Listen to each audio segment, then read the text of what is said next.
नमो ब्रह्मण्यदेवाय गोब्राह्मण्यहिताय च जगद्विताय श्रीकृष्णाय गोविन्दाय नमो नमः। मूकं करोति वाचालं पंगुं लंघयते गिरिं यत् कृपातमहं वन्दे परमानन्दमाधवं। नमो श्री ब्रह्म विद्यां योगशास्त्रे नमः। श्री गुरुचरणकमलेभ्यो नमः। श्री कृष्णाय नमः।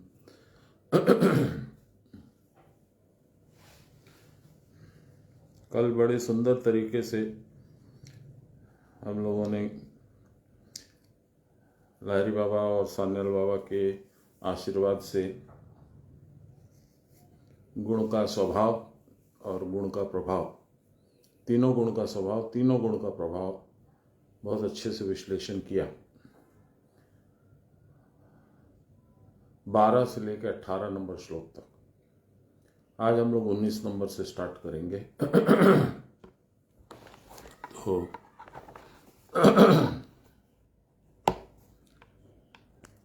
देखिए,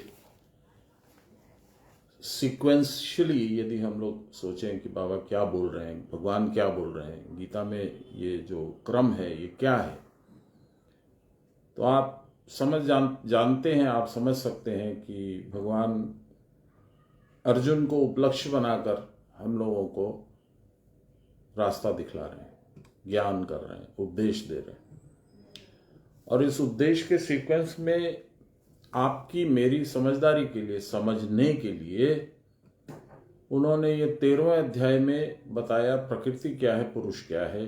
14वें अध्याय में अब वो बता रहे हैं कि गुण जो प्रकृति के अस्त्र हैं वो किस तरह से काम करते हैं। और ये भी बताया कि जैसे प्रकृति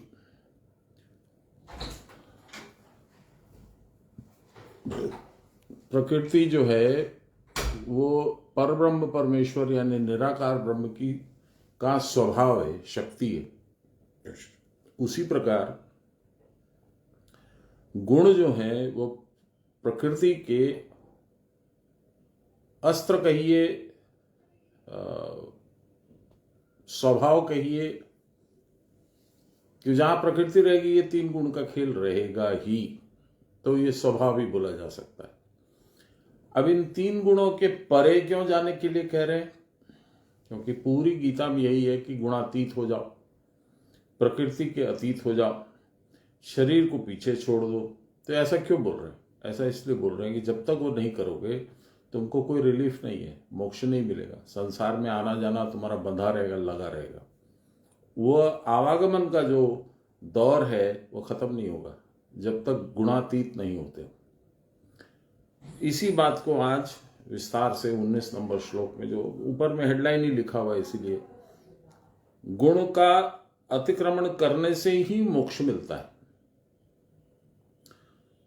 अच्छा, अब मोक्ष की प्रयोजनशीलता क्या है? क्यों चाहिए मोक्ष? क्या असुविधा है? मैं घर में आया, मेरे पिताजी ने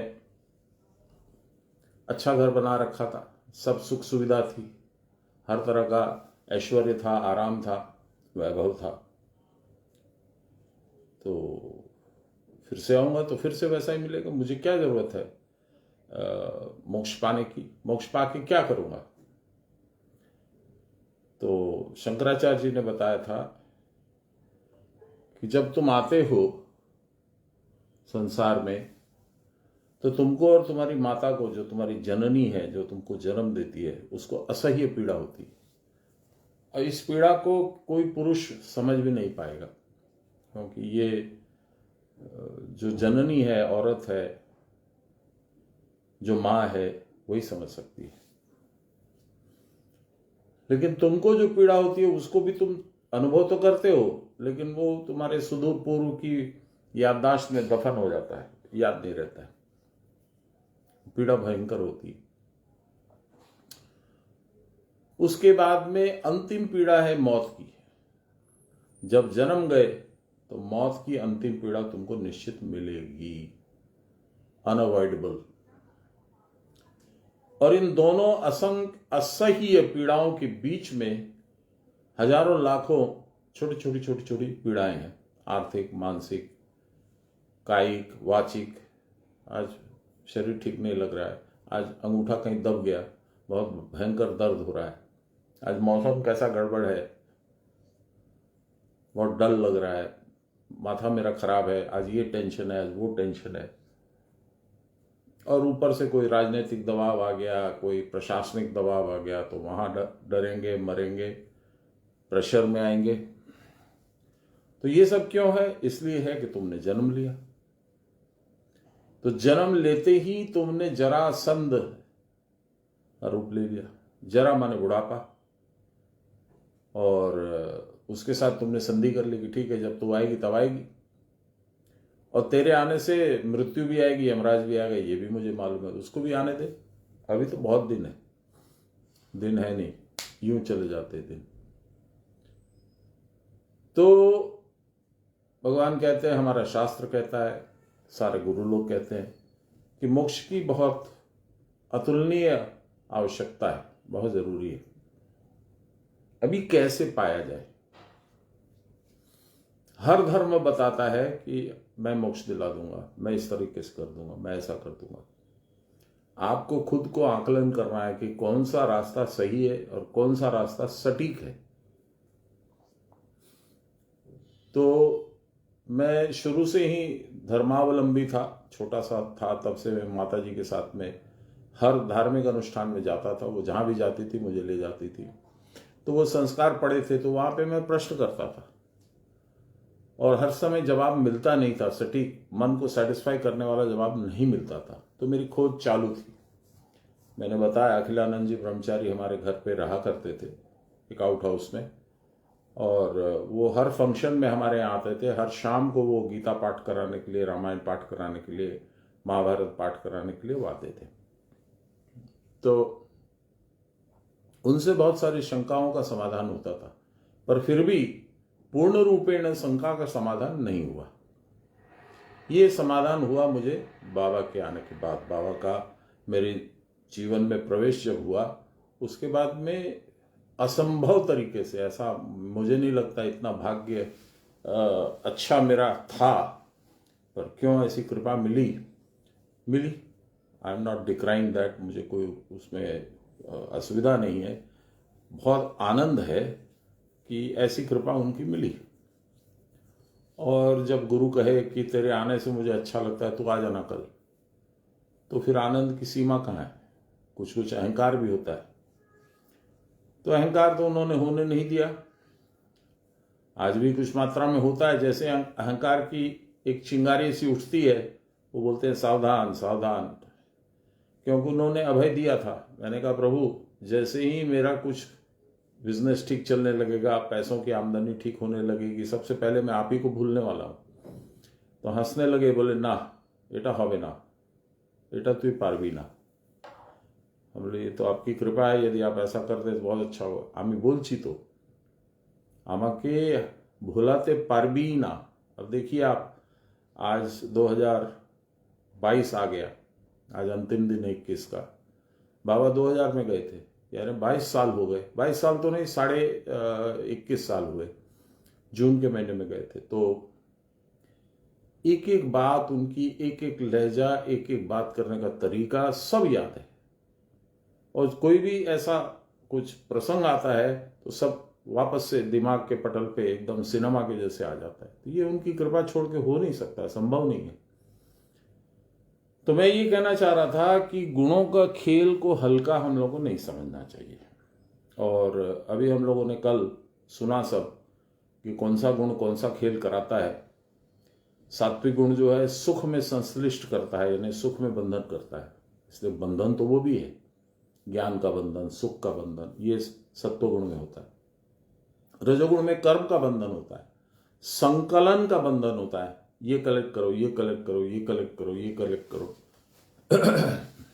और तमोगुण में अंधकार का बंधन होता है। कंबल तान करके और सो गए। भगवान की पूजा, वो ये लन फन वो अपना आप होगा जब होगा, अभी हमारे को कोई ज़रूरत नहीं है। तो ये हम लोगों ने बहुत अच्छे से कल पढ़ा। आज हम लोग पढ़ेंगे गुण का अतिक्रम करने से ही मोक्ष मिलता है। मोक्ष पाने के लिए गुण को पीछे छोड़ना होगा। ठीक, तो हम स्टार्ट करते हैं। नान्यम गुणेभ्य कर्तारम यदा द्रष्टानुपश्यति गुणेभ्यश्च परम वेत्ति मद्भावम सो अधिगच्छति। यदा दृष्टा, जब दृष्टा त्रिगुण से दूसरे कर्ता को नहीं देखता है और गुणों से अतीत वस्तु को जानता है, तब वह जीव मेरे भाव यानी ब्रह्म भाव को अधिगच्छति, प्राप्त होता है। इसका मतलब समझे? गुण छोड़ के कोई दूसरा नहीं है कर्तार, करने वाला, ऐसा जो लोग देखते हैं, और गुणों से अतीत वस्तु को जानता है। गुणों से अतीत, गुणों के परे क्या है? ब्रह्म है, आत्मा है, परमात्मा है। इनको जो जानता है वह जीव मेरे भाव ब्रह्म भाव को प्राप्त होता है। तब ब्रह्म भाव को प्राप्त होना माने मोक्ष। देखिए बाबा क्या बोलते हैं।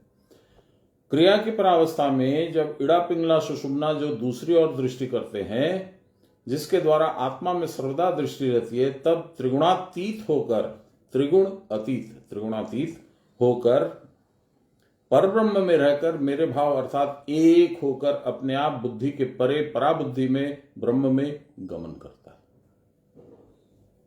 लाहिरी माशा बहुत छोटे में बहुत गूढ़ बात बोल गए। अब इसका विस्तार हम लोग सान्याल बाबा से सुनेंगे।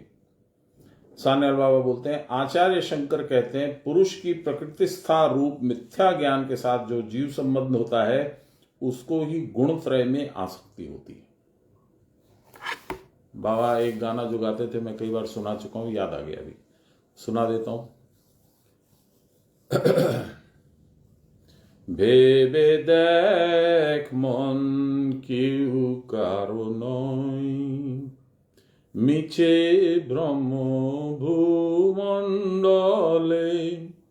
ভুলো না দক্ষিণা কালে, বদ্ধ হয়ে মায়া জালে, ভেবে দেখ मन क्यों कारो नय। बस इतना ही बोलूंगा क्योंकि इतना ही हम लोगों के अभी प्रसंगवश वाजिब है बोलना। क्या बोल रहे हैं? रे मन, मन कौन है? हमारा सारथी, इस शरीर को चलाने वाला मन है। आज मन नहीं है, छोड़ दीजिए, गीता पाठ नहीं करूंगा, कोई बहाना लगाया, कैंसिल कर दिया।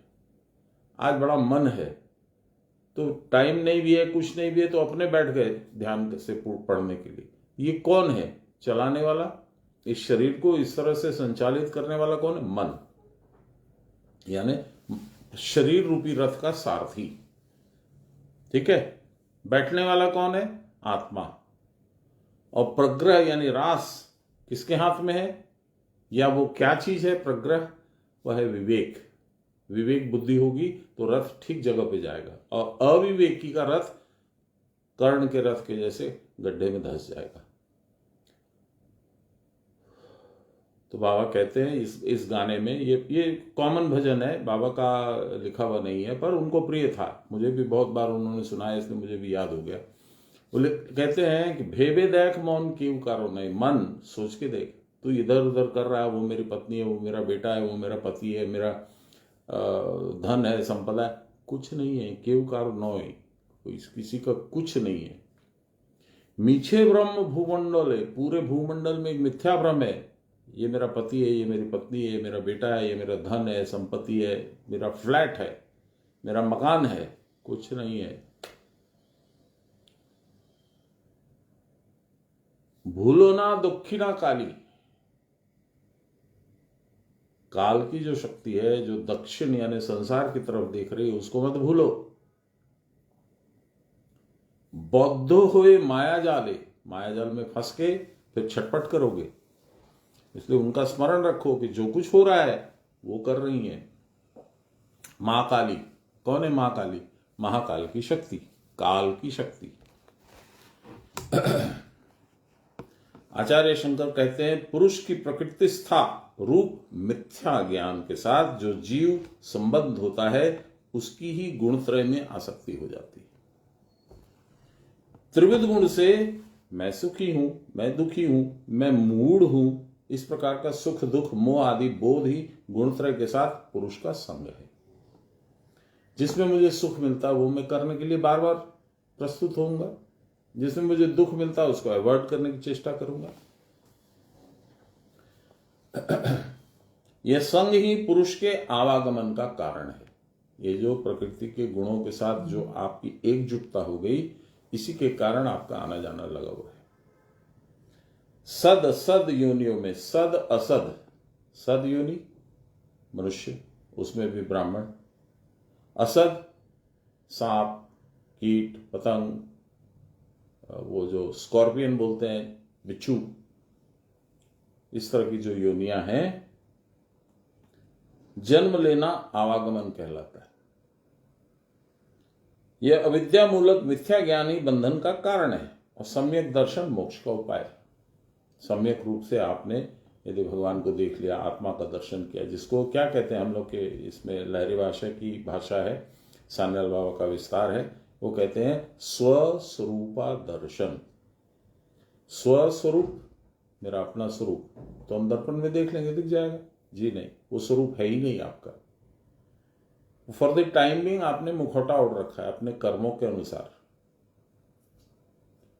अगले जन्म में क्या पता आपको, मनुष्य का जन्म मिले भी कि ना मिले, तो उस समय आपका मुखौटा बदल जाएगा। यदि मनुष्य जन्म भी मिलता है तो भी आपका मुखौटा बदल जाएगा, उस मुखौटे को आप पहचानोगे नहीं। सदसद योनियों में जन्म लेना आवागमन कहलाता है। यह अविद्या मूलक मिथ्या ज्ञानी बंधन का कारण है और सम्यक दर्शन मोक्ष, अपना स्वस्वरूप दर्शन जो है वो जब हो जाएगा तो मोक्ष हो जाएगा। अपने वास्तविक मन को जब, अपने वास्तविक मैं को जब समझोगे तब मोक्ष होगा। अतएव कहते हैं कि कार्य, कारण और विषय, इन तीन रूपों में परिणत गुण त्रय से अन्य कोई कर्ता हो नहीं सकता। जो आदमी इस प्रकार देखता है तथा गुण से पूर्ण पृथक गुणों के साक्षी को भी देखता है, गुण से पूर्ण रूप से पृथक गुण के साक्षी कौन है? एकमात्र भगवान। हम लोग स्तुति करते हैं ना, एकम नित्यम विमलमचलम सर्वदा साक्षीभूतम, साक्षीभूतम भावातीतम, कोई भाव नहीं है, अच्छा बुरा, ये पसंद है, ये अपसंद है, इसमें राग है, इसमें द्वेष है। भावातीतम त्रिगुण रहितम सद्गुरुम तम नमामि। गुण करता है उनसे स्वतंत्र आत्मा साक्षी मात्र है। आत्मा बोलिए, गुरु बोलिए, भगवान बोलिए, ब्रह्म बोलिए। ये ज्ञान जिसका सुदृढ़ हो गया है वह भगवत भाव को प्राप्त होता है, अर्थात ब्रह्म स्वरूप हो जाता है। वही है मम साधर्म्य मागता। ऊपर ऊपर पोथी पढ़कर इसे जान लेने से कोई भगवान की स्वरूपावस्था में नहीं पहुंच सकता, ऐसी बात नहीं है। इसको संसार में किसने जकड़ दिया है? आपको, मेरे को, इसको, उसको संसार में किसने जकड़ा है? त्रिगुण अर्थात ईड़ा, पिंगला और सुषुम्ना, जो प्राण प्रवाह चल रहा है उससे ही जीव के साथ त्रिगुणों का तादात्म्य होता है, उसी के साथ बंध जाता है मनुष्य, उसी फ्लो के साथ ऊपर नीचे होते रहता है। वही जीव का बहिर्दृष्टि रूप संसार बनता है। उस प्राण प्रवाह के अन्यथा हुए बिना, यानी या तो रुकने के लिए या डाइवर्ट होने के लिए हुए बिना संसार दृष्टि कदापि नष्ट नहीं होती। इसके लिए क्या करना होगा? प्राण की साधना गुरु के उपदेश के अनुसार करने पर प्राण प्रवाह ईड़ा, पिंगला और सुषुम्ना के अतीत अवस्था को प्राप्त करेगा।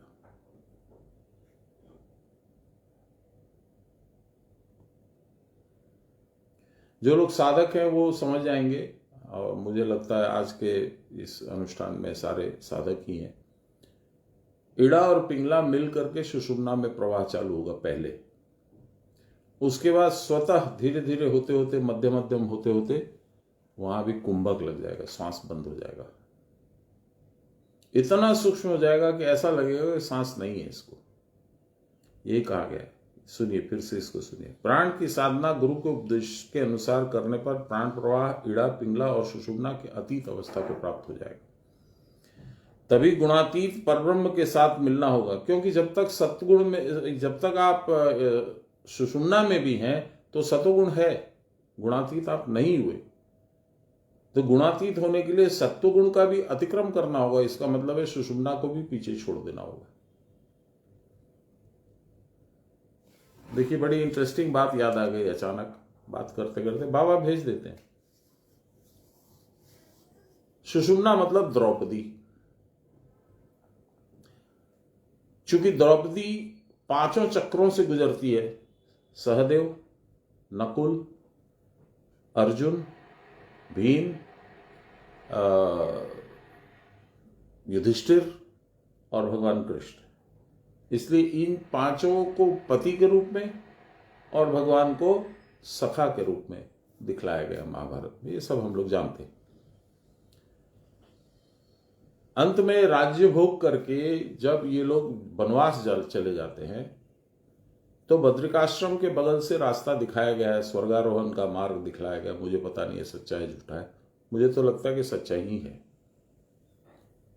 वो माना ग्राम है बद्रिकाश्रम से 4 किलोमीटर आगे, उसके बाद में भारत की सीमा समाप्त है। वहां से दिखलाते हैं कि देखिए वो रास्ता है, ऐसे करके ये लोग पांडव लोग गए थे। उस रास्ते में क्या हुआ, बड़ी गजब घटना हुई थी। सुषुम्ना रूपी द्रौपदी ने देखा कि पहले ये गिरा, फिर वो गिरा, फिर पांडव लोग बारी बारी करके गिरने लगे। अर्जुन के गिरने के बाद द्रौपदी का नंबर आया, क्योंकि एक वही स्त्री रूप में वही चल रही थी, उनके साथ ही चलेगी। तो जब वो गिरी तो उसने आवाज लगाई, कान्हा कहां हो। विष्णु पुराण में ये प्रसंग है। मुझे आज तक बड़ा सुंदर लगा वो प्रसंग। उस समय बहुत सुंदर फिल्माया गया है, बहुत सुंदर डायरेक्शन में है, लेकिन जो भी है सुंदर है प्रसंग। क्या हुआ, तो जैसे उसने आवाज लगाई, पहले शंखनाद हुआ, शंखनाद होकर के चक्र आया, सुदर्शन, सुदर्शन चक्र के बाद में फूल आया कमल का, उसके बाद गदा आई, शंख चक्र पदा गदा पद्म आने के बाद में भगवान आए। तो बोले कि बोलो द्रौपदी, मेरी याद कैसे आई। तो द्रौपदी ने कहा, तुम तो मुझे छोड़ के ही चले गए। तो भगवान ने कहा, मैंने तुम्हें कभी नहीं छोड़ा, भगवान कभी किसी को नहीं छोड़ते। तुमने घूम के मेरी तरफ देखा ही नहीं। तुमको, उन्होंने ये शब्द यूज नहीं किए, ये मेरे शब्द हैं, तुमको सात्विक अभिमान हो गया था, रानी पद का अभ्यास हो गया था, पटरानी थी तुम, सारी सत्ता तुम्हारे अंदर थी।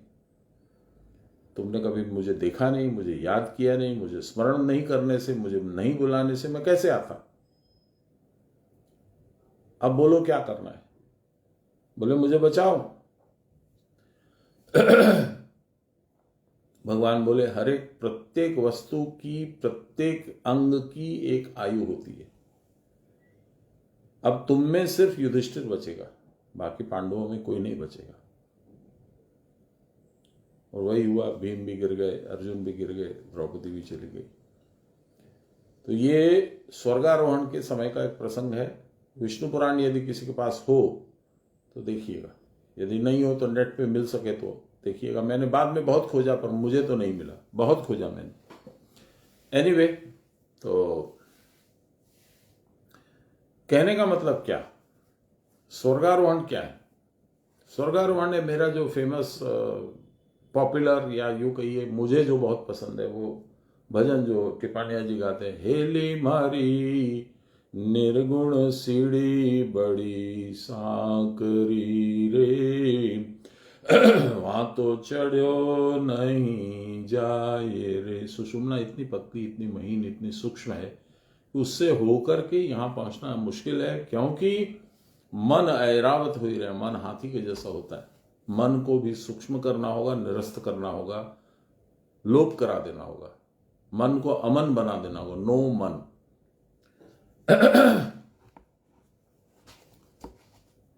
तो फिर से पढ़ते हैं इसको। तभी गुणातीत परब्रह्म के साथ मिलना होगा, पराबुद्धि के साथ यह बुद्धि एक हो जाएगी। गुण के साथ बुद्धि का संबंध लुप्त हो जाएगा, तब गुण कार्य फिर हमें विचलित नहीं कर पाएंगे। बाबा बोलते थे, शरीर शरीरेर काज करछे, आमी आमार काज करछी, साधन में बैठ जाते थे। अब शरीर में है, आदि व्याधि लगी है, भूख लगी है, प्यास लगी है, बाथरूम जाना है, वो शरीर निजेर काज निजे करछे, आमार ओखाने लक्ष्य रखार कोनो दरकार नहीं, मुझे वहां ध्यान रखने की आवश्यकता नहीं, वो अपने करेगा। तब गुण कार्य फिर हमें विचलित नहीं कर सकेंगे, तभी आत्मा गुणातीत रूप में समझ में तब आएगा। प्राण प्रवाह के इड़ा पिंगला और सुषुम्ना में रहने पर विषयों में आसक्ति पूर्वक दृष्टि होगी ही। ब्रह्म दृष्टि संपन्न होने के लिए इड़ा पिंगला और सुषुम्ना के द्वारा ही साधन करना होगा, और इसी के द्वारा गुणातीत अवस्था भी प्राप्त होगी। अब देखिए, यहाँ पे एक बात बोलना चाहता हूं। मंदार से आने के बाद शायद 27 को या 28 को, मुझे याद नहीं है, 17वें अध्याय का 23, 24, 25, 26 हम लोगों ने पाठ किया था पहले दिन। ये वहाँ लाहिरी महाशय की कृपा से ये श्लोक खुला था। मैंने उनसे प्रार्थना की थी कि बाबा अब जा रहा हूँ आज, तो आप कुछ निर्देश दे दें, कुछ उपदेश दे दें, कुछ रास्ता बता दें। और फिर बोल के मैंने जय गुरु करके गीता खोली, तो 17वें अध्याय का 23, 24, 25, 26 खुला। ब्रह्म का निर्देश, वो 4 श्लोकों का हेडलाइन है, ब्रह्म का निर्देश।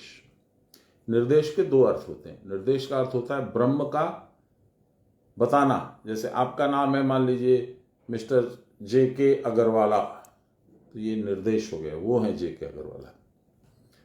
और एक निर्देश होता है कि ब्रह्म क्या बोलना चाह रहे हैं, आपको डायरेक्शन दे रहे हैं, इधर चलो। तो मैंने डायरेक्शन के हिसाब से उनको पढ़ा। बाद में वो आशय भी समझ में आया कि ब्रह्म का निर्देश माने ब्रह्म कहाँ है शरीर में, या जहां भी है वहां कहाँ है, कैसे उनको पकड़ें, क्या उनका नाम है, इत्यादि। तो उसमें वो कहते हैं, उस श्लोक में एक मुख्य बात जो समझ में आई वो ये है कि जब तक तुम अपने शरीर के तीनों हिस्सों को नहीं जान लोगे, कौन से 3 हिस्से हैं, स्थूल शरीर, सूक्ष्म शरीर, कारण शरीर, तो स्थूल शरीर तो नष्ट होता है, यही ओंकार स्वरूप है। स्थूल शरीर जो है ओंकार स्वरूप है, अ उ म, ठीक, ये तो नष्ट हो गया। फिर आगे क्या, तत्, और फिर सत, नमो तत् तत् सत। तो भगवान उसमें कह रहे हैं उस 23, 24, 25, 26, 17वें अध्याय में कि जब तक इन तीनों शरीर को तुम प्रत्यक्ष नहीं कर लोगे, देख नहीं लोगे, समझ नहीं लोगे, तब तक तुम्हारी बहिर्दृष्टि संकुचित होकर के खत्म नहीं होगी।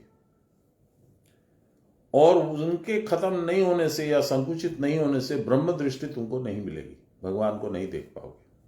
मैंने अपनी पुस्तक में भी लिखा था कि भगवान को क्या प्रॉब्लम थी, 10 इंद्रियादि संसार घोंटने के लिए एक ऐसा कुछ दे देते कि हम लोग उनसे भी संपर्क में रहते, देखते या सुनते या सूंघते या स्पर्श पाते, कुछ भी दे सकते थे भगवान।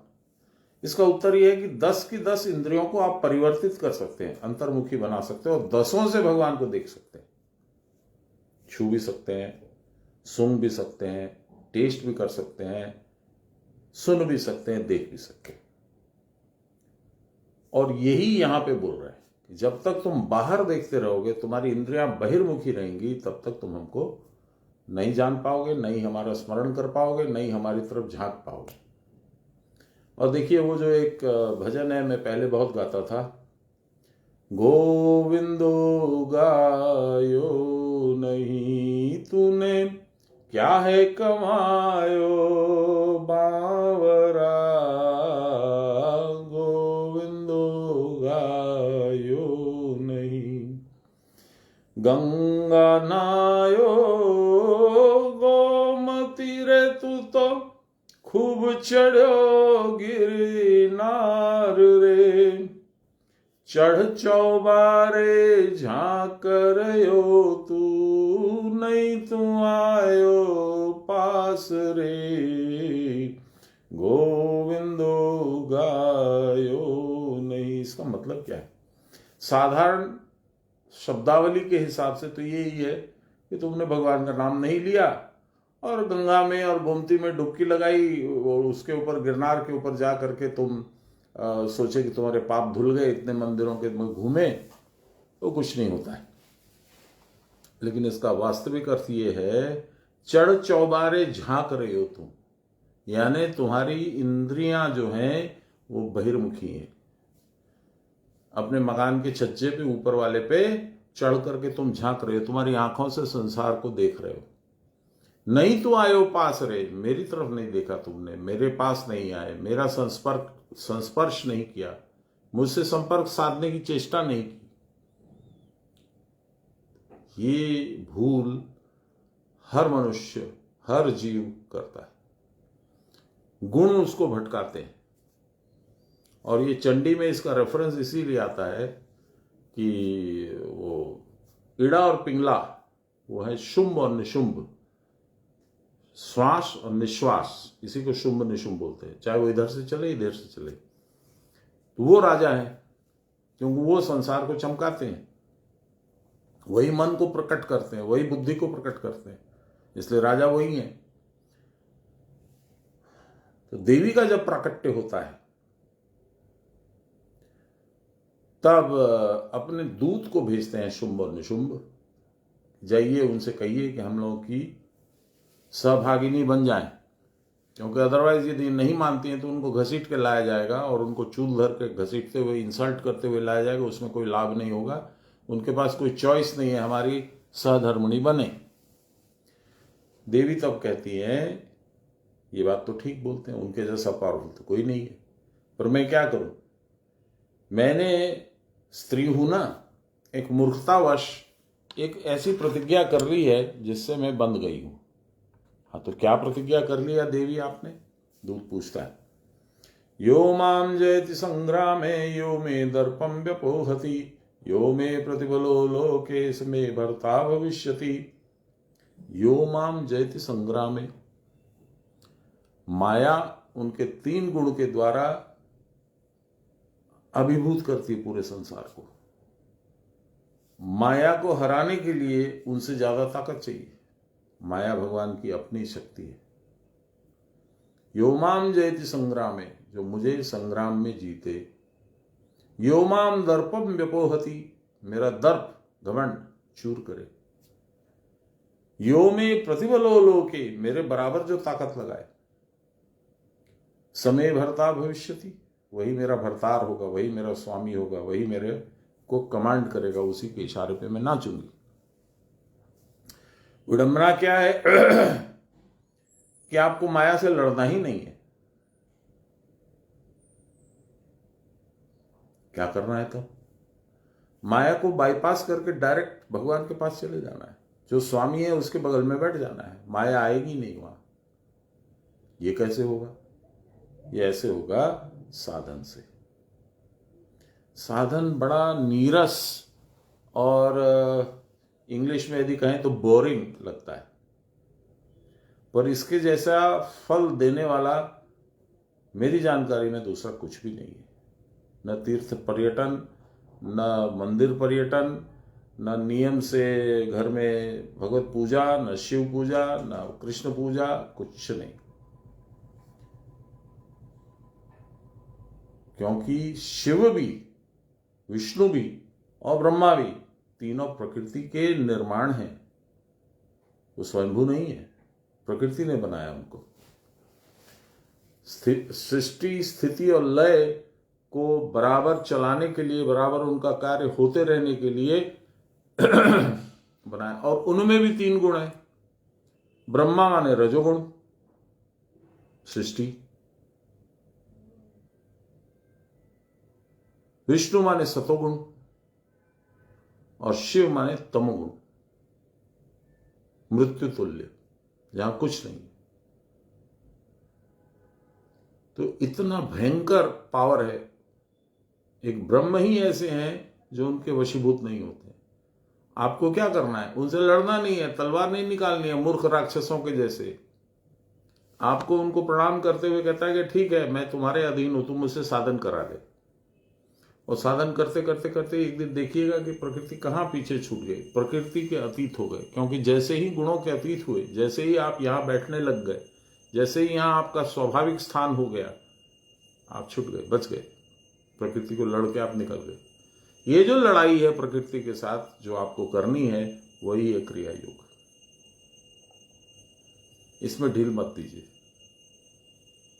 अभी मंदार जा करके बड़ा अच्छा लगा। उसमें ये मुझे अनुभव हुआ कि जो हम लोग बैठे बैठे कभी टीवी देख रहे हैं, कभी पेपर देख रहे हैं, कभी गप मार रहे हैं, कभी पिक्चर जा रहे हैं, ये निरर्थक जीवन यापन है। इसका ये मतलब नहीं कि आप आनंद मत करो। यदि आपको उसमें आनंद आता है तो करो, एक सीमा में, बहुत छोटी मात्रा में। चलिए,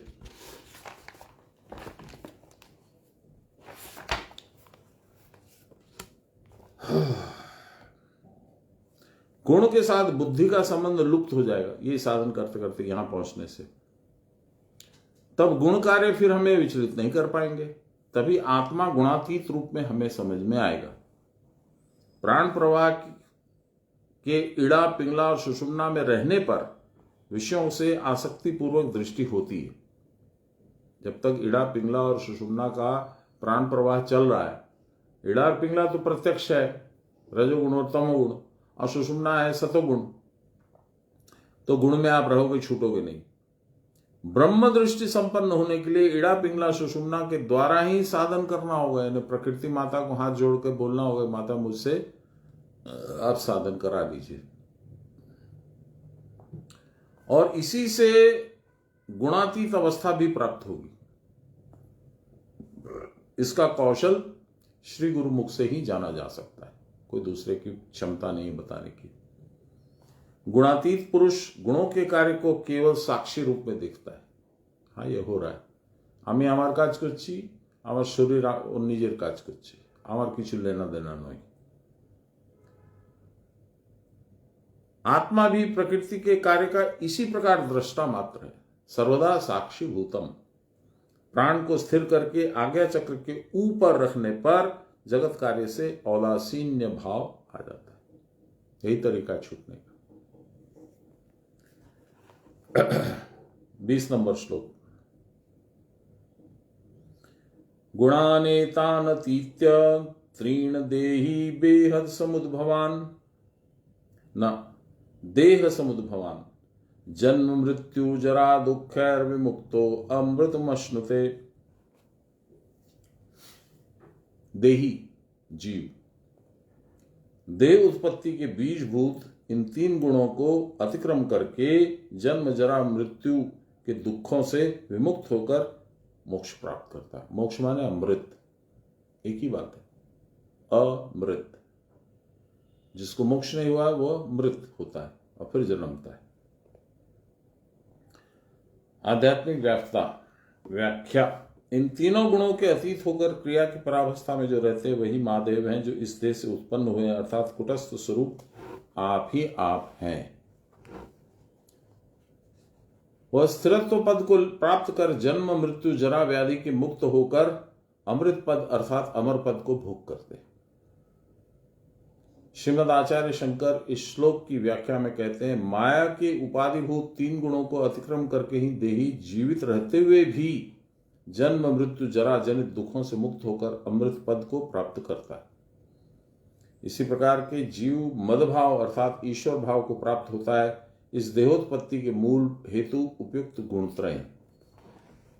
गुणत्रय की वजह से इतना नाटक, इतना झमेला, इतना क्लेश, इतना संताप सब भोगता है मनुष्य।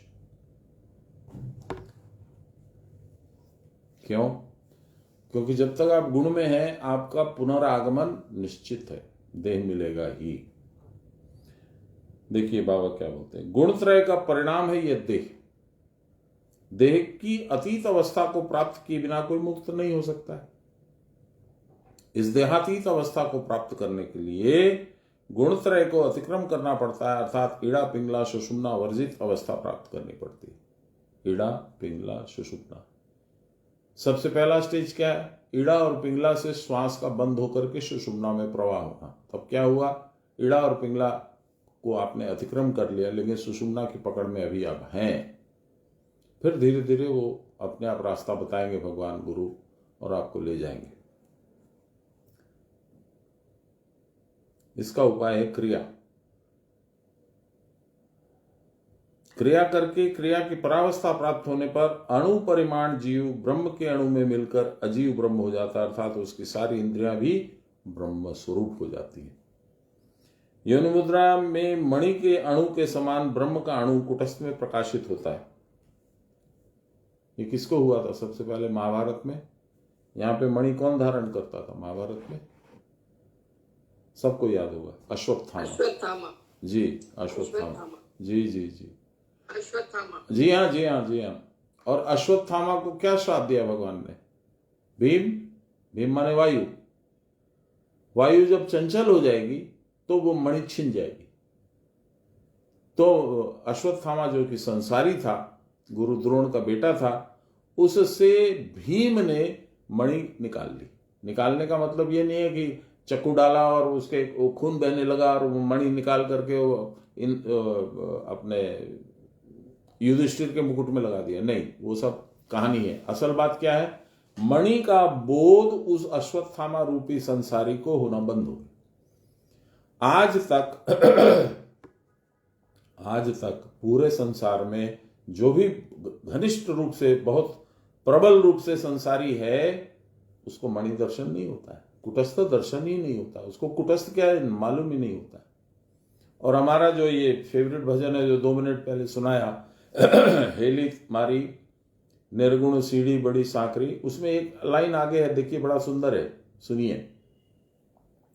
हेली मारी अनहत का बाजार मेरे, हीरा को व्यापार है। वहां मणि मिलती है अनहत के बाजार में, सांसों के बाजार में। कैसे मिलेगी? नुगुरा तो सौदा नहीं, नुगुरा तो नहीं, भूल गए, देखिए। हेली मारी अनहत का बाजार मेरे, हीरा को व्यापार है। सुगुरा तो सौदा करी चल्या मरी हेली, नुगुरा तो मूल गवाए।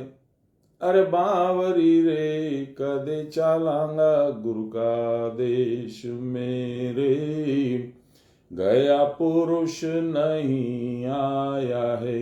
क्या बोल रहे हैं? हेली मारी अनहत का बाजार में, सांसों के बाजार में हीरा को व्यापार है। वहां पे व्यापार हीरे का होता है, हीरे की खरीद बिक्री होती है। कौन खरीदता है? सुगुरा। सुगुरा जिसके सुंदर गुरु हैं।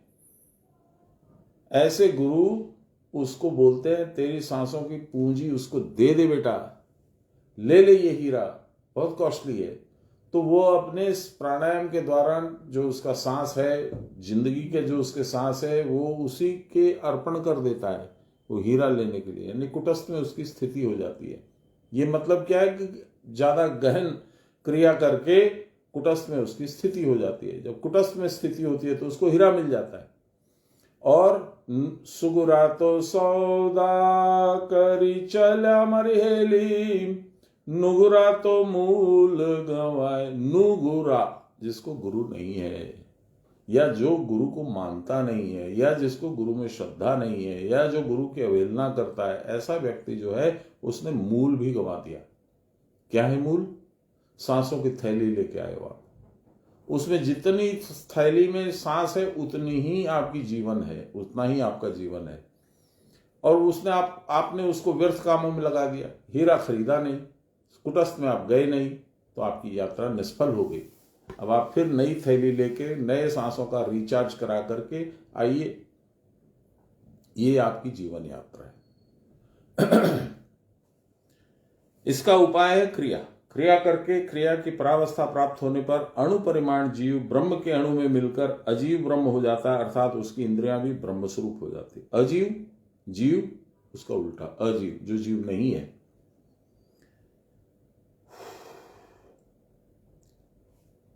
योनि मुद्रा में मणि के अणु के समान ब्रह्म का अणु कुटस्थ में प्रकाशित होता है।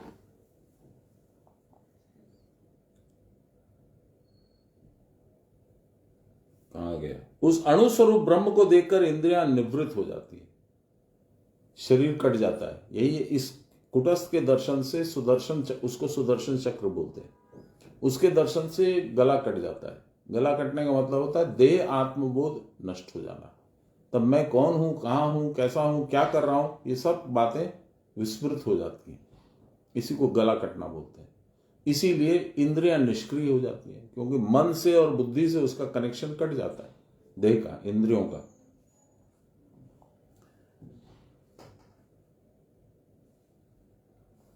अतएव उस अणुस्वरूप ब्रह्म को देखकर इंद्रियां निवृत्त हो जाती हैं, अर्थात विषय अन्वेषण में व्यापृत न रहकर स्थिर भाव में रहती है, कुटस्थ में। क्रिया की परावस्था का यही निदर्शन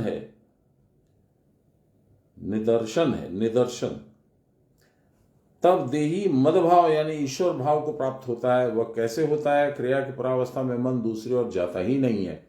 आत्मा के परमात्मा में लीन होने पर जो ऐश्वर्य यानी नशा होता है, उसमें रहकर महत ब्रह्म में लीन होता है, अर्थात महत तत्व आदि की गति और गुण का ज्ञान होने पर उसे भगवान ही कहते हैं। इसीलिए हम लोग भगवान श्री गुरु बोलते हैं। शुरू में मुझे भयंकर ऑब्जेक्शन था इस पे, भगवान श्री गुरु कैसे हो गए? एकदम साधारण पुरुष हैं, छोटी छोटी धोती पहनते हैं, कभी कमीज पहनते हैं, कभी नहीं भी पहनते हैं, तो भगवान कैसे हो गए? प्रभु क्यों बोलूं इनको? ये मेरी मूर्खता थी, अज्ञानता थी, और कुछ नहीं था। अभी भी कुछ जानता हूं ऐसा क्लेम करना मेरा उचित नहीं है, क्योंकि अभी जो पढ़ रहा हूं वही आपको बता रहा हूं, जो उनसे कुछ सुना है वो बता रहा हूं। मेरा वास्तविक ज्ञान कितना है पता नहीं। उसमें रहकर महत ब्रह्म में लीन होता है, अर्थात महतत्व आदि की गति और गुण का ज्ञान होने पर उसे भगवान ही कहते हैं। वही जगत व्यापक महेश्वर है। कुटस्थ के भीतर नक्षत्र रूप ज्योति है। अंदर में डॉट डॉट डॉट डॉट दिखेगा चारों तरफ, फिर ज्योति दिखेगी, उसके चारों तरफ डॉट दिखेगा। ये भगवान सर्वव्यापक हैं, अतएव वह सर्वगत शिव हैं। जैसे तिल के भीतर तेल, दही के भीतर घी, स्रोत में जल, काष्ठ में अग्नि, जैसे घर्षण या पेषण के द्वारा इसको बाहर निकाला जाता है। आग जलाने के लिए लकड़ी पे लकड़ी घसीए तो आग लग जाएगी। दही को मंथन कीजिए, घी निकलेगा। उसी प्रकार प्राणापान के घर्षण के द्वारा इस गुहा स्थित पुरुष का दर्शन किया जाता है। गुहा स्थित, गुहा माने गुफा। जो प्राज्ञ यानी ज्ञानी जीव है वही परमात्मा है। उसकी उपाधि है हृदय आकाश। क्रिया की परावस्था में अटके रहने पर अहम नहीं होगा। इस अवस्था को ही अंतराकाश कहते हैं। यह अंतराकाशी परव्योम ब्रह्म स्वरूप है। अब देखिए, जरा विचार कीजिएगा, शिव जी को व्योमकेश क्यों कहते हैं? ये कभी विचार किया आपने? ये व्योमकेश श्रुतिकंठ, ऐसा करके उनका उद्बोधन होता है। उद्बोधन नहीं उसको बोलेंगे, उनको बुलाया जाता है। परमात्मा शरीर में नखाग्र से लेकर केश पर्यंत व्याप्त है। शरीर की सार ज्योति वही है। इनके न रहने पर शरीर मृतवत हो जाता है। उस अचिंत्य शक्ति रूपा ज्योति का सार वह यह है कि जो हृदय गुफा में अणोरणयान के रूप में प्रकाशित है, वही ब्रह्माणु क्रिया की परावस्था में प्रविष्ट होने पर ब्रह्म स्वरूप हो जाता है। अतः महादेव कुटस्थी देह में उत्पन्न होकर जीव रूप में प्रकाशित होता है और क्रिया की परावस्था में स्थिरत्व पद प्राप्त कर जन्म जरा व्याधि से मुक्त होकर विदेह अवस्था अमृत पद को प्राप्त करता है। इसलिए आज भी हृदय से पुकारोगे, भगवान पर्चा देते हैं। गुरु आपको किसी न किसी रूप में पर्चा देंगे। और मंदार में तो जागृत अवस्था में बैठे हुए हैं। दादू को कोई प्रश्न कर लो, यदि सच्चे मन से करोगे तो जवाब आएगा, एकदम निश्चित आएगा। मैं प्रमाण आपको दे सकता हूं कैसे कैसे क्या क्या अवस्था में कब कब। अभी वो विषय नहीं है इसलिए उसको बोलना नहीं, बस इतना जरूरी है बोलना कि एकदम जागृत भाव में बैठे हैं वो। मैं एक किस्सा सुना देता हूं। अपना बोलना तो अहंकार को जन्म देना है, इसलिए मैं अपनी मदर इन लॉ मेरे सास का एक किस्सा सुनाता हूं। बाबा ने एक दिन अचानक उनसे कह दिया था कि भाभी आप क्या कर रही हैं कलकत्ता में, समय क्यों वेस्ट करती है, बच्चे आपके सेटल हो गए, पति जो है इन लोगों के गुरु भाई यानी बाबा के गुरु भाई हमारे ससुर जी चले गए थे, तो यहाँ क्या करते, मंदार में रहिए, एक एक महीना तक रहिए। हम कैसे रहेंगे बाबा, वहाँ हमको डर लगेगा, ये लगेगा। बोले वो सब कुछ नहीं होगा, 2-5 दिन के लिए किसी को ले जाइए, वहीं रहिए। तो वो रहने लग गई बाबा के बात मान के। 1 महीना 1.5 महीना एक एक ट्रिप में वो रह जाती थी, सारा जुगाड़ करके जाती थी। तो एक दिन वो दादू के सामने रोने लग गई, उनकी सुनाई भी बात है। तो बोली मैं क्या कर रही हूं यहाँ पे और आप क्या कर रहे हैं, मेरी स्थिति क्यों नहीं सुधारते हैं।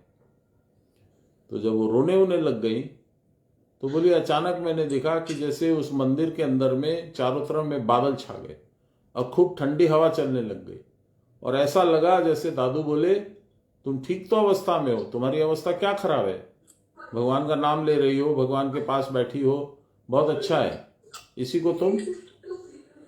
प्रकाश जी आपका माइक चालू है, प्रकाश जी माइक बंद कर दीजिए, थैंक यू। तो इसी अवस्था में तुम रहो। उसके बाद में 2-4-5 दिन के अंदर में ही वो ममता पिशी माँ जो वहाँ रहती थी उनके पास गई, उनके साथ बहुत उनका उठना बैठना था। तो उन्होंने बोला प्रसंगवश शिव की बात हुई, तो बोली आप साधन उतना नहीं करती, आप शिव भक्ति में ज़्यादा हैं। तो बोली हाँ मैं हूँ उसमें, मेरे से साधन होता नहीं है, जितना होना था भगवान ने करा लिया, अब मेरी उम्र हो गई, होती ही नहीं मुझसे। तो बोली शिव में क्या दिखता है आपको, बोला मेरे को ज्योति दर्शन होता है। मेरी सास ने कहा मुझे भी कराइए, तो उन्होंने कृपा करके उनको ज्योति दर्शन कराया शिव में। कुछ दिनों के बाद जब मैं मंदार पहुंचा तो मैंने कहा पिसीमा আমার শাশুড়িকে আপনি জ্যোতি দর্শন করিয়েছেন শিব থেকে, আমার উপরেও कृपा করুন, আমাকে ज्योति दर्शन कराओ। ऐसे करके मुड़ के बोली, उनकी आवाज बड़ी भारी थी, बोली बड़ी भारी थी, निजेर ज्योति जगाओ, अपनी ज्योति अपने जगाओ, अपना अपना भाग्य। थी बहुत कृपावान, बहुत स्नेह रखती थी ममता पिसीमा। तो एनीवे कहने का मतलब है कि ये जैसे मैंने कल बताया था कि कबीरदास जी ने कहा था कि गुरु की बानी अटपटी, बाबा ने कह दिया जाओ वहां रहो, वो जाने लग गई। झटपट लखी न जाए, शुरू शुरू में लगा कि अरे ये बोल रहे मंदार जाओ, मंदार में मैं क्या करूंगी, वहां कोई नकाई, कुछ हो गया मेरे को तो कौन संभालेगा। अरे सारे संसार को संभालने वाला वहां बैठा है एकदम निर्विकार ऐसे करके, तुमको संभालने में उसको कितना टाइम लगेगा। यही है गुरु की बानी अटपटी, झटपट लखी न जाए, समझी नहीं जा सकती है।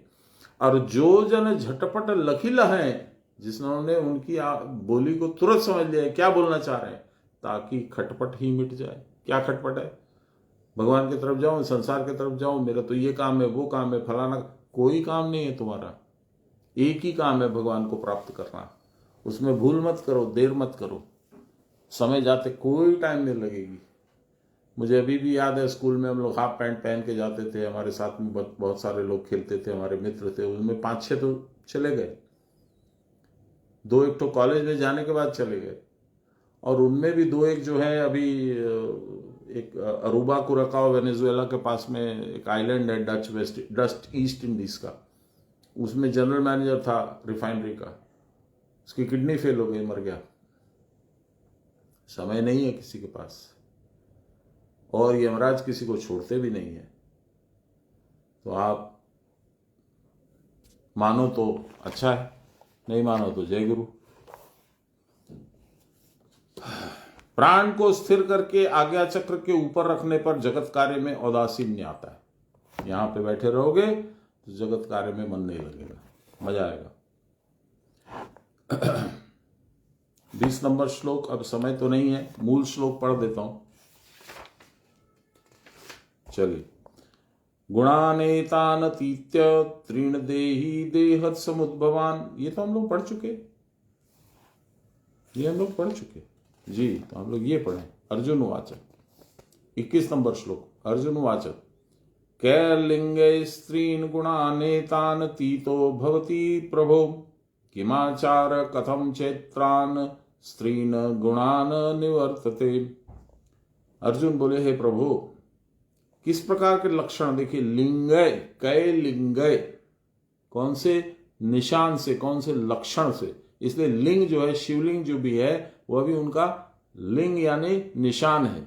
जैसे हम लोग पताका रखते हैं, यहाँ पे कुछ लगा लेते हैं, मेजर अवतार सिंह गिल, ऐसा यहाँ पे बोर्ड लगा लेते हैं छोटा सा, वो लिंग है। लिंग माने निशान, पहचान, इसीलिए लिंग शरीर। कै लिंगे, किस प्रकार के लक्षणों के द्वारा, देही एतान त्रीन गुणान, इन तीनों गुणों के अतिक्रम करके किस प्रकार के आचार से युक्त होता है। जब वो तीनों गुण को अतिक्रम कर गया, उस पार चला गया, तो किस तरह का उसका व्यवहार होता है और किस प्रकार से इन तीनों गुणों को अतिक्रमण कर सकता है। 2 मिनट एक्स्ट्रा लगेगा, पढ़ ही देते हैं, छोटा सा।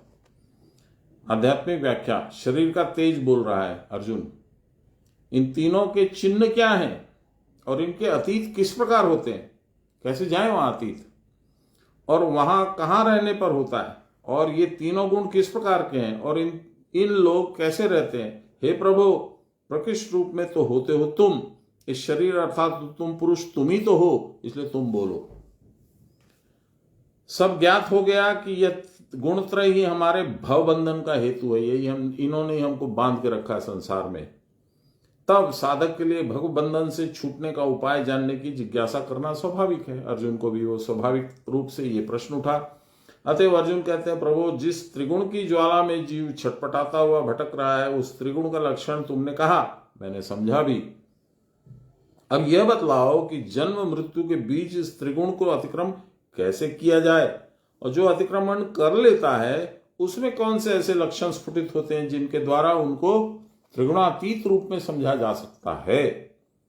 तुम यदि इनकी पहचान नहीं कर देते हो तो हम अहंकारवश सर्वदा भूल तो ही करते रहेंगे। गुणों में कैसे रहता है, गुणातीत कैसे होता है, गुणातीत होने पर उसके आचार व्यवहार कैसे होते हैं, ये सब मुझे प्लीज समझा दो प्रभु। ये अर्जुन का प्रश्न है। और 22 नंबर श्लोक, जिसको कि हम लोग कल पढ़ेंगे, भगवान इसको बताते हैं। वो मूल श्लोक थोड़ा सा पढ़ देता हूं। श्री भगवान उवाच, 22 नंबर श्लोक। प्रकाशं च प्रवृत्तिं च मोहमेव च पांडव, न द्वेष्टि संप्रवृत्तानि न निवृत्तानि कांक्षति। श्री भगवान बोले, हे पांडव, प्रकाश अर्थात ज्ञान और कर्म प्रवृत्ति मोह समुदित होने पर जो न द्वेष करता है और न इनके निवृत्त होने पर आकांक्षा करता है, ये हुआ गुणातीत। बाबा बोलते थे, उसको न इच्छा है, न द्वेष है, न कुछ है। मैं फिर अब कल ही बात करूंगा। बाबा खाली जो बोलते थे वो सुन लीजिए। आमी चा खाबो, एटा एक इच्छा, आमी चा खाबो ना, एटाও একটা इच्छा। बाबा कहते थे दोनों से बचना होगा। बहुत कठिन है ये। हम लोग मारवाड़ी में कहते हैं खांडे की धार। खांडा माने तलवार, तलवार की धार पे चलने की जैसा है ये, इतना आसान नहीं है। क्योंकि हम लोग अभ्यस्त हैं, 10 इंद्रियों से हम लोग संसार का गिंजन कर रहे हैं, और अचानक उसको छोड़ दे और हम लोग एकदम निवृत्त हो जाए, बहुत डिफिकल्ट है, वेरी डिफिकल्ट। चलिए, नमो ब्रह्मण्य देवाय गो ब्राह्मण्य हिताय च जगद्विताय श्री कृष्णाय गोविंदाय नमो नमः। ब्रह्मार्पणं ब्रह्म हविर्ब्रह्माग्नो ब्रह्मणाहुतं ब्रह्मैव तेन गन्तव्यं ब्रह्म कर्म समाधिनाम्। नमो श्री ब्रह्म विद्यां योगशास्त्रे नमः। श्री गुरुचरण कमलेभ्यो नमः। श्री कृष्णाय नमः। श्री कृष्ण गोविंद हरे मुरारे, राम नारायण वासुदेव। श्री गुरु चैतन्य हे आत्मदेव, हे मात दुर्गे हर विश्वनाथ। सर्वे भवन्तु सुखिनः, सर्वे सन्तु निरामयाः, सर्वे भद्राणि पश्यन्तु, मा कश्चित् दुःखभाग् भवेत्। असतो मा सद्गमय, तमसो मा ज्योतिर्गमय, मृत्योर्मा अमृतं गमय, आविराभीमहीधि। बोलिए प्रेम से गुरु महाराज की जय, परम गुरुदेव की जय, परात्पर गुरुदेव की जय, परमेष्ठि गुरुदेव की जय, गुरु माता की जय, सब देवन की जय, सब संतन की जय, सब भक्तन की जय। हर हर महादेव।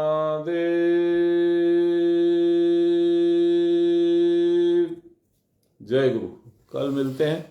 आज तो वहाँ संवेद साधन चल रहा है, आज उद्बोधन है संघ का, लेकिन इतना फैला हुआ है कोविड की जाने की हिम्मत नहीं हुई। माँ तो हैं, बहुत से लोग हैं, पर भगवत भरोसे जितना होना चाहिए उतना अभी नहीं हो पाया। मन अभी डर है, इसलिए मैं नहीं गया, जो कि मुझे थोड़ी गलचट भी है, मन में कचोट भी रहा है कि अरे तुम इतने बोलते हो शरणागति शरणागति, हुई कहाँ, बाबा संभालेंगे, पर नहीं हो रहा है। देखिए, जय गुरु।